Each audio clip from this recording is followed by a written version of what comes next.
Assalamualaikum warahmatullahi wabarakatuh. Gimana kabar Anda semua sahabat Islam Pedoman? Semoga dalam keadaan sehat walafiat, dimudahkan segala urusannya dan mengalir deras rezekinya. Kali ini akan membahas tentang haji, mana jamaah Indonesia sudah pulang untuk melaksanakan ibadah haji, tapi sudah selesai. Tapi ada sedikit yang akan dibahas.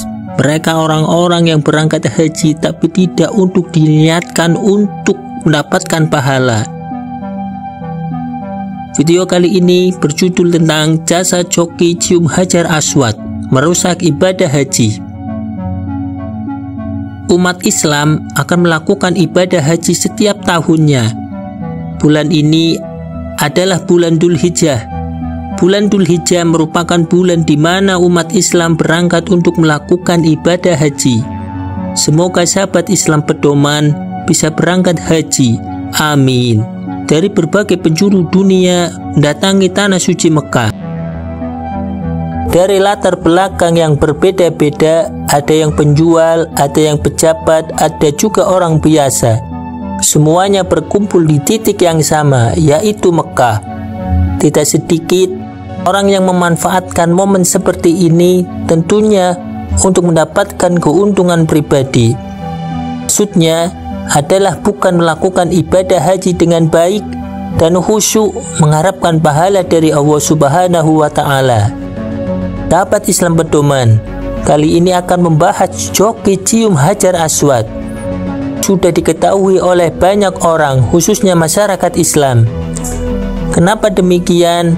Karena orang-orang yang berangkat haji itu sudah mempunyai suatu pikiran yang melekat kepada dirinya. Bahwa akan sangat beruntung jika bisa mencium hajar aswad. Inilah peluang mereka, orang-orang yang memanfaatkan momentum.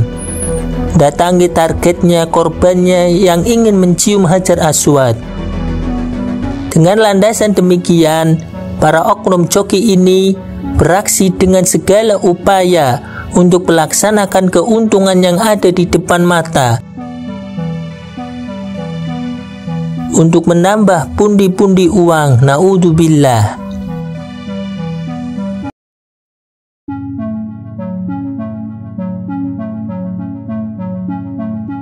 Oleh Bapak Arsyad Toral Penyelenggaraan Haji dan Umroh, beliau berkata bahwa menghimbau untuk para jamaah haji menolak tawaran para coki yang menjual jasa mencium hajar aswad, karena akan menimbulkan kerugian, sebab nanti akan diperas dan diminta imbalan yang tidak sedikit.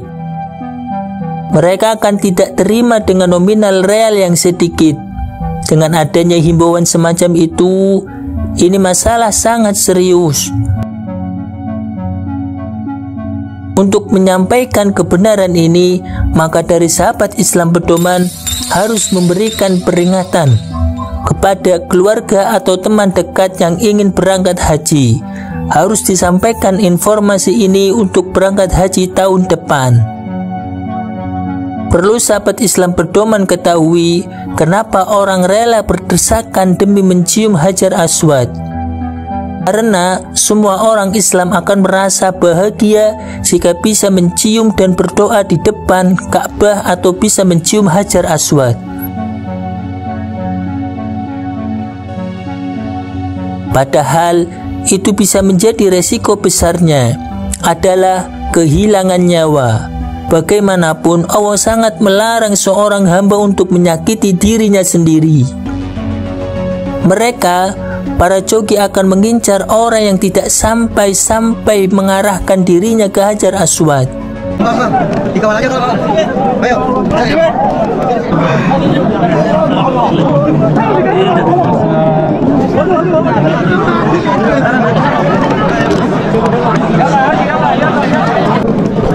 Bang. Dikawal aja kalau. Ayo. Daripada. Ya. Asyik. Ayo bang, ayo. Di sini kawan. Kawan. Enggak usah nih kamu. Hah? Jangan kasihan ya anunya. Bang, kita enggak minta banyak, saya kasih aja. Oh, makasih. Oh, ya udah.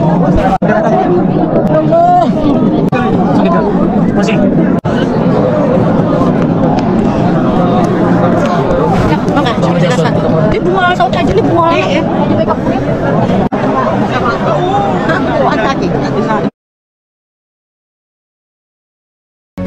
Kemudian akan mendekati dan mendekati Hajar Aswad tersebut. Setelah selesai mencium Hajar Aswad, maka akan dibawa ke pinggir untuk dimintai imbalan yang tidak masuk akal, bahkan sampai 15.000 real, kurang lebih kalau dirupiahkan 60 juta. Maka hal pertama yang harus dilakukan jika datang ke Mekah, jangan percaya dengan perkataan yang disampaikan, abaikan saja.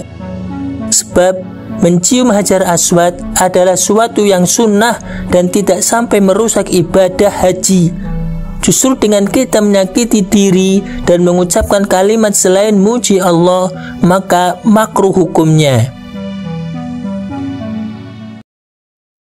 Dalam melakukan tawaf, ada perkara yang dimakruhkan.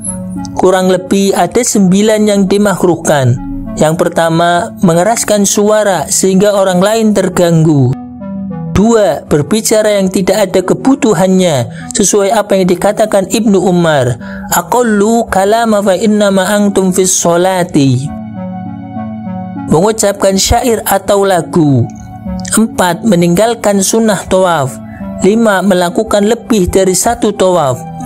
6. Menahan kencing dan lapar atau buang air besar karena tidak nyaman dengan mengganggu ibadah.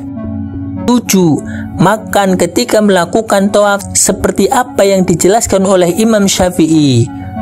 Aba asyabi syurbil ma'i fit tawafi wala akrahahu bima'nal ma'simi lakinni ahabbu tarakahu lianna tarakahu ahsana fil adabi. Tidak mengapa minum ketika tawaf, aku sendiri tidak makruhkannya. Artinya, tidak katakan bahwa melakukan itu jadi berdosa, akan tetapi aku lebih suka meninggalkannya, karena meninggalkan minum ketika tawaf lebih beradab. 8. Menutup mulutnya. 9. Menyela-nyela jarinya. Itulah beberapa kemakruh ketika melakukan tawaf. Jadi untuk para sahabat Islam pedoman, langkah baiknya informasi ini disampaikan kepada keluarga kita. Barangkali tahun depan akan berangkat haji atau umroh, mana inilah ada beberapa orang yang bukannya beribadah tapi memanfaatkan momentum seperti ini untuk mendapatkan uang dan pundi-pundi uang yang lainnya. Hal semacam ini harus kita hentikan.